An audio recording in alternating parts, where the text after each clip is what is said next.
It's okay to collect cheap games. What up, peeps? It's your boy Heckin Steve. Welcome back to the channel.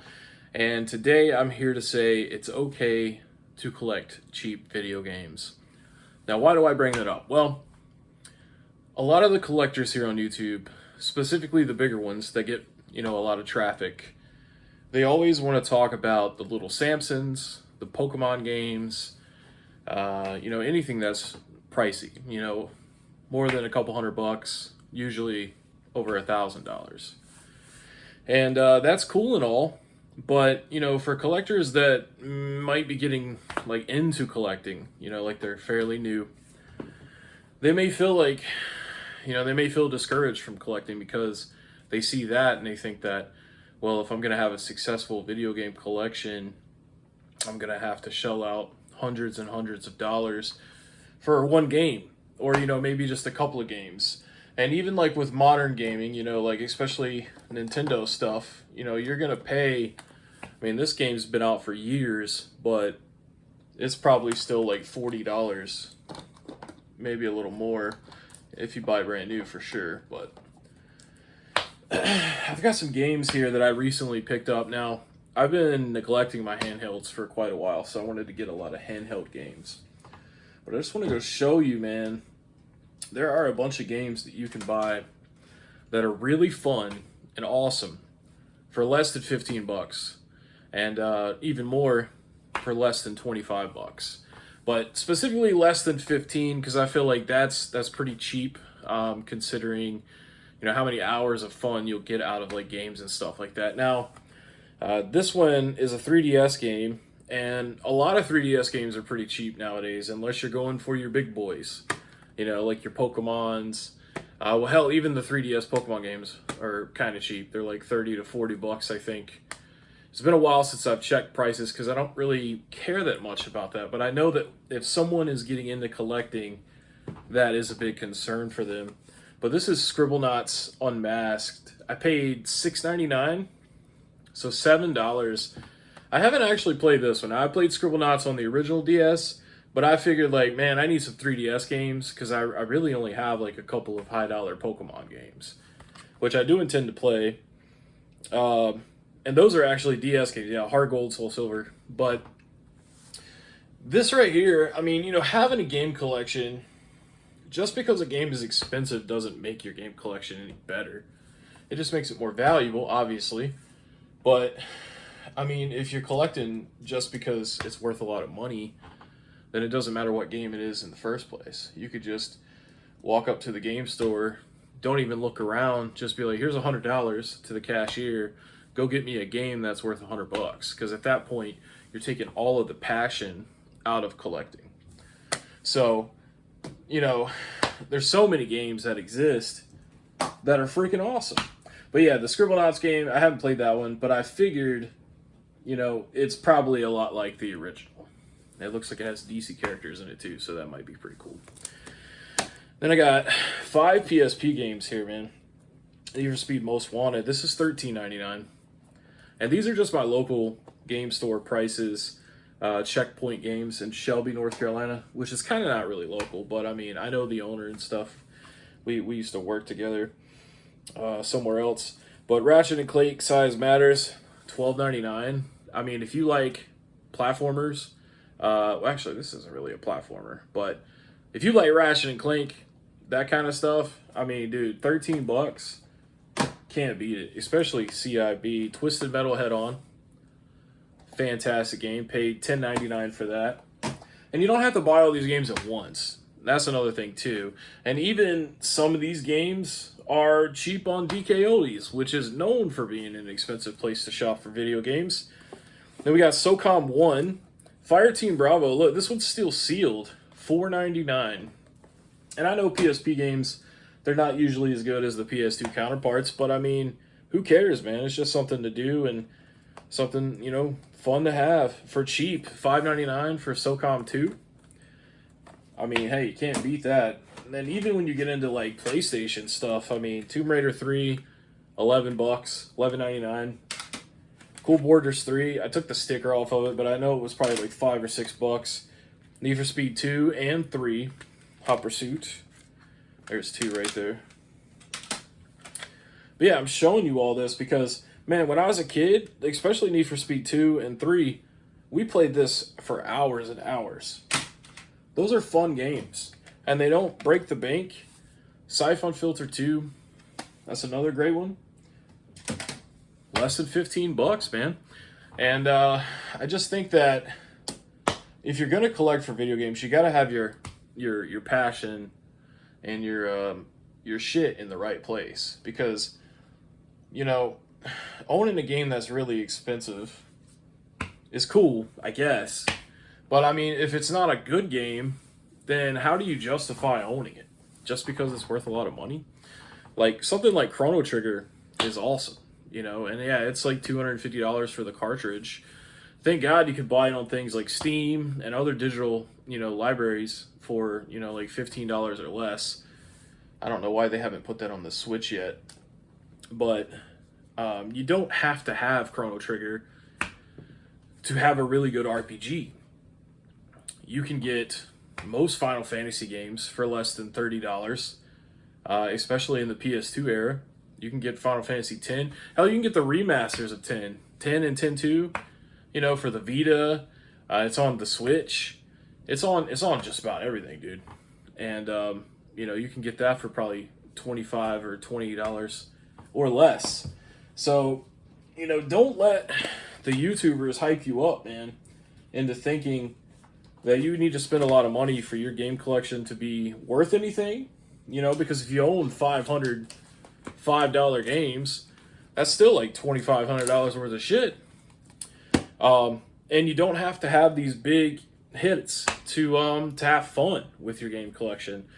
Here's another. These are from my collection that I've had for a while, and you know, none of these, I mean, for the most part, are gonna be anything new that anyone doesn't know about. But I mean, dude, here's a stack of games, all less than $15. Mass Effect, Mass Effect 2, Mass Effect 3, fantastic franchise. I still need to play through 2 and 3. Resident Evil 4 for the Wii. That's like a $10 game. And I know they got the remake and stuff out now, and even that one's dropping in price. New Super Mario Brothers Wii. This is probably the most expensive game out of everything I've shown. I believe it's like a $23, $25 game. But still, that's pretty affordable for Mario, and that's a fun game, and it's up to 4-player co-op. Now, I don't suggest playing 4-player co-op because you'll be running into each other in this game, and it's frustrating. Here, Gran Turismo 3, one of the best racing games of all time. Even DK Odie sells this game for like $5 or $6. And it's, you know, you can get it for $3 or $4 at a local shop. I've spent hours and hours playing that game. Fantastic soundtrack. I might even like cars more than I would have if it weren't for this game. I mean, you know what I'm saying. Like, I like cars more because I played this game. That's what I was trying to say. Shooters, man. Enter the Matrix. This is probably one of the best movie games of all time. Absolutely love this game. And it actually continues the story to The Matrix Reloaded and The Matrix Revolutions. You guys, if you're familiar with the channel, you know Metal Gear Solid is one of my favorite franchises of all time. Metal Gear Solid 2, fantastic title. Metal Gear Solid 3, still waiting on that remake or whatever to come out. Have no idea when it's coming out, but those games, less than $15 a piece. And then, you know, you got your bangers.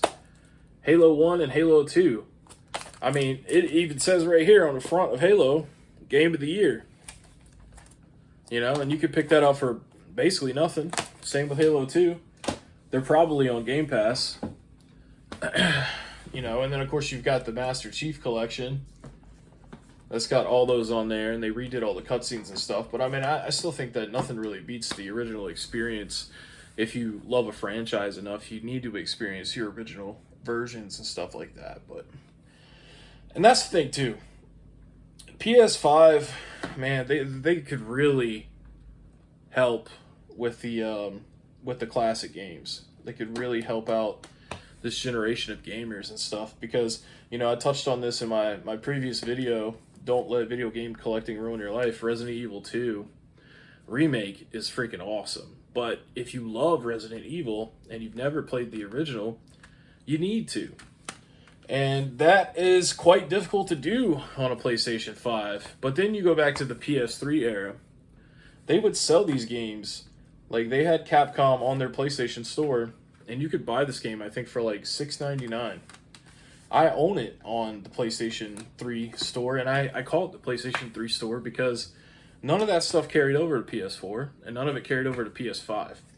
That's why when you hear me talk about Sony, I'm always kind of sour about it, because they could do so much better for their customers, and they just choose not to because they want to get more money out of you by selling you a remake or renting you the game on their service. You know, like Resident Evil Director's Cut.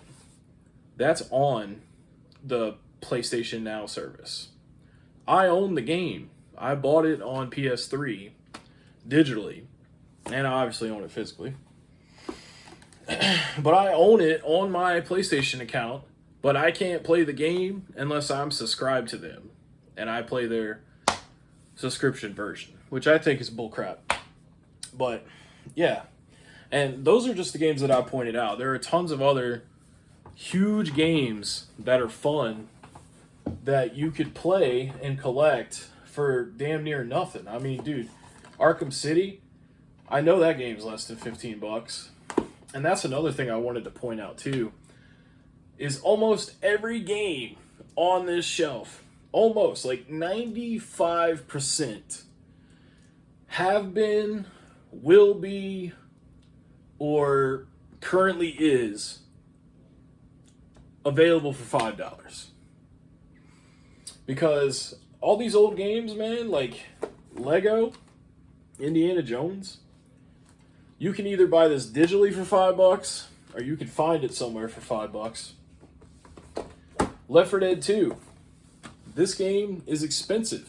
I think it's like a $30 to $40 game, unless it changed since the last time I looked. But you can buy it on Steam for $10 all the time. Or you can wait for around Halloween, or when they do their massive sales, and get it for $3.99, $2.99, $4.99. I've seen it as low as $3, I'm pretty sure. But yeah, it's endless, dude. Max Payne 3, super underrated. That's another good cheap game. Even when you come up to Xbox One and Series X Rise, I'm pretty sure GameStop sells this game for $3. And that's a great game. If you like stuff like hack and slash like God of War used to be, it's a lot like that. Or Dante's Inferno, it's a lot like that game. Mirror's Edge Catalyst, and of course a lot of these games are on their subscriptions and stuff now. But that's a good thing, because if it's on a subscription, then more than likely the physical copy is going to be super cheap, because they can't obviously sell it for a lot physically if you could just pay $20 a month and get access to it. Titanfall 2.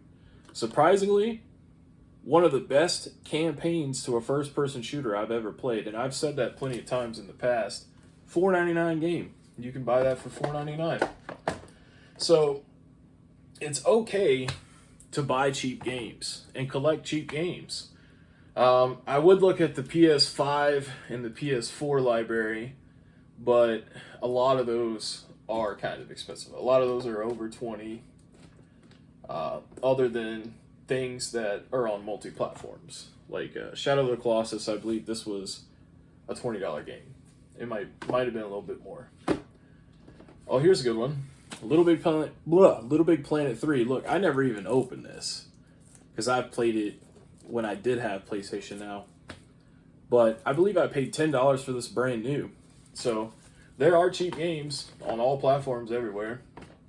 And the majority of the games that I own are less than $30 each. Maybe not when I bought them, but they are now. And that's totally cool, because I don't care about the value of the games. I only care about the value that it provided me for the purpose it serves, which is to entertain me. You know, Grand Theft Auto 5, I mean, damn, how long has this game been out now? Like 15 years? Didn't it come out like 2009 or something? Or maybe it was 2011. Long time, though. Fantastic game. Halo Infinite. I actually bought this last Black Friday, because, you know, we're coming up on Black Friday now. Brand new, I think 15 at Best Buy. Never needed to open it because I played it day one on Game Pass. You know, it's not the greatest game, but multiplayer's, you know, at this point is pretty good. So most people like that. I did like a lot of the stuff that they did to the campaign in that game, but it's just repetitive and way too long. About 3 or 4 hours longer than it needed to be. But that's just me. Some people may have preferred the length of that game. Now, Battlefield 1, I mean, that's another game that you can get for a couple of dollars. You would only be buying this for the campaign at this point, though, because I don't believe there's anyone playing that on Xbox anymore. But yeah, that's all I wanted to say, man. Because I know that a lot of people out there, they want to get into retro games and collecting and stuff, but they feel like they need to spend a lot of money to be a part of it, and because they see these big channels talk about all these expensive games and stuff. But you got to understand, the only reason they talk about those expensive games is because they know that brings viewership and everything in, which may have even been the reason why you're watching them. You may have been drug in, you know, because you saw $1,000 game listed on their thumbnail. But yeah, you do not need to spend a lot of money to have a big game collection. You do not need to spend a lot of money to have a very fun game collection, regardless of what console you start with. Now, there definitely are more preferred systems than others. Like, I wouldn't suggest PS5 if you're wanting to play cheaper games, because they're real proud of their games most of the time. But now is a good time to get into gaming too, you know, because of the Black Friday sales and everything. But yeah, that's it, guys. Thank you so much for watching. I hope you have a great holiday coming up here in a few days, and I will catch you in the next video.